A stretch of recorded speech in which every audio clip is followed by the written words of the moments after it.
This is West Virginia Morning. I'm Teresa Wills. In a community discussion about homelessness, local advocates detail their concerns about camping bans. When we're full and they have nowhere else to go, their resources run out, and it causes a significant loss of life. That story and more coming up this West Virginia Morning. Support for West Virginia Morning is provided by Hope Gas, committed to the growth and development of West Virginia to strengthen the community. Information at wvisforhope.com. A state delegate from Fayette County has been charged with enticing a minor. Chris Schultz has more. A criminal complaint filed in the Southern District of West Virginia Wednesday alleges that Delegate David Elliott Pritt, a Republican from Fayette County, had sexual contact with a female student under the age of 18. Pritt, who is a teacher at Oak Hill High School, is accused of coercing the student into sending him sexually explicit photographs starting when she was in 8th grade and beginning a physical relationship last year. In a statement, Ann Ally, Deputy Chief of Staff for the West Virginia House of Delegates, said, quote, "While these are disturbing allegations and we all should be concerned about the welfare of this student, there is a presumption of innocence and a legal process that must be permitted to proceed," unquote. Pritt had an initial appearance before a magistrate Wednesday, and a preliminary hearing is scheduled Monday, July 27th in Charleston. For West Virginia Public Broadcasting, I'm Chris Schultz in Morgantown.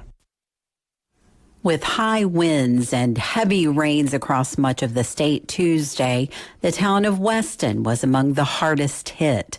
Maria Young reports. 6 inches of rain came down on Lewis County in less than 3 hours, according to the National Weather Service, flooding streets, cars, homes, and businesses in Weston. Mayor Kim Harrison says search and rescue efforts began quickly. They've been checking abandoned cars and making sure that there's no one stranded in those cars. They've worked all night long helping people to get to safer ground.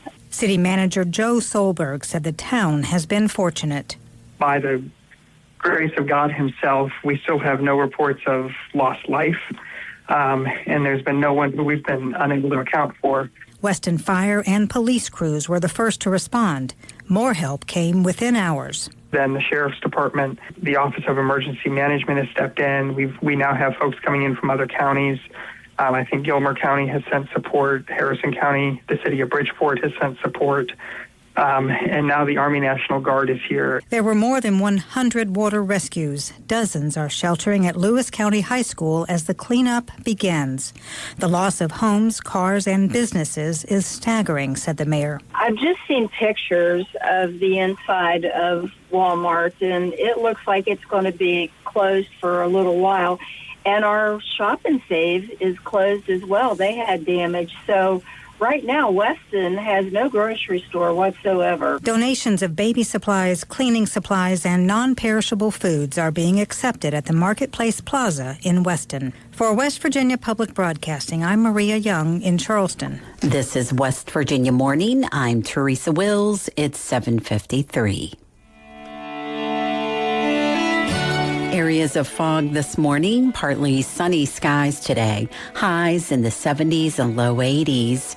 Clear tonight, lows in the 50s and low 60s. Tomorrow, increasing cloudiness, chance of rain in the south with high temperatures in the 70s and low 80s. Many people struggle to find affordable housing, and towns now grapple with growing homeless populations.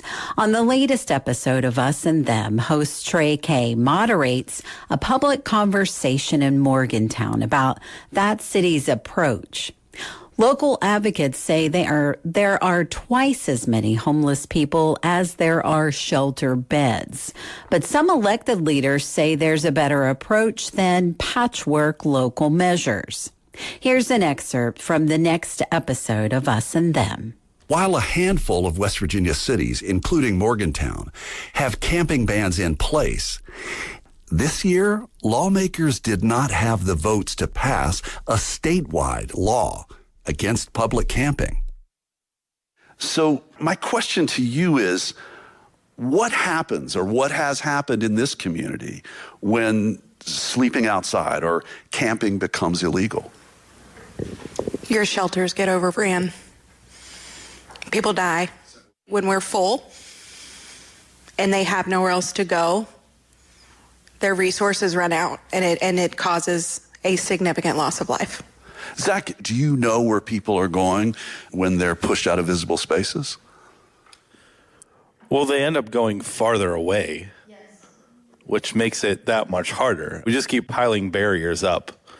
And not only is that a physical barrier, but I mean, in conversations we've had, I mean, the impact to morale for people, a number of people who have been here for a long time, longer than I have, just because they're houseless doesn't mean this isn't their home.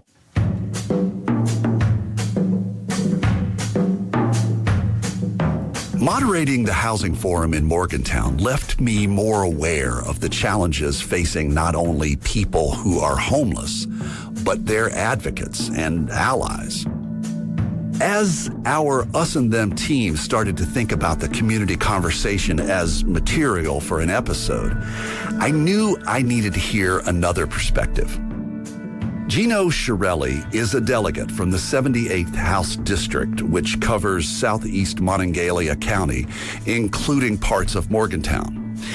Shirelli is a Republican serving his second term. I spoke with him after the event at West Virginia University to see why he supports a ban on public camping and wants to see similar legislation passed statewide. A lot of people that I know have had packages stolen. They catch stuff on their cameras all the time, people trying to break into their sheds. That's constituents telling me these are the problems that I'm seeing in my daily life. So it's my responsibility as their delegate to bring these concerns to Charleston, whether it's conversation or whether it's something larger in the form of actual legislation. I think the time for debate is over, and I think it's time to actually follow through with what people said that they want.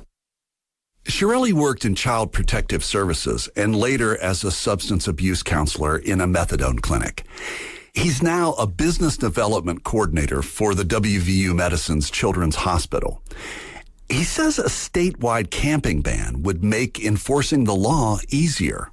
Instead of having this patchwork set of rules from municipality to municipality, from county to county, a blanket coverage of legislation makes it easy on law enforcement across the state. There's no questions. They have the same set of rules to abide by no matter where they are. It also helps people that might be experiencing homelessness. They understand that no matter where you are in the state, that you cannot camp on public property. That's an excerpt from the latest Us and Them episode, Who Can Call Morgantown Home?